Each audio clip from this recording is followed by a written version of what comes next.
ಕುಮಾರವ್ಯಾಸನ ಕಾವ್ಯದ ಚಂದ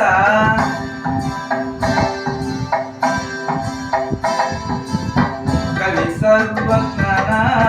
ಪದಗಳ ಅಂದ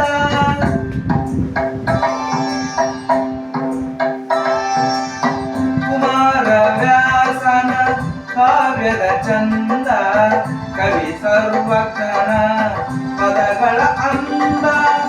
ದಾಸರು ಶರಣರು ನಾಡಿಗೆ ನೀಡಿದ ಭಕ್ತಿಯ ಗೀತೆಗಳ ಪರಮಾನಂದ ರನ್ನನು ರಚಿಸಿದ ಮಣ್ಣಿನ ನುಡಿಯು ಪಂಪನು ಆಡಿದ ಚಿನ್ನದ ನುಡಿಯು ಕನ್ನಡ ತಾಯಿಯು ನೀಡಿದ ವರವು ಸುಮಧುರ ಸುಂದರ ನುಡಿಯು ಜೇನಿನ ಒಳ್ಳೆ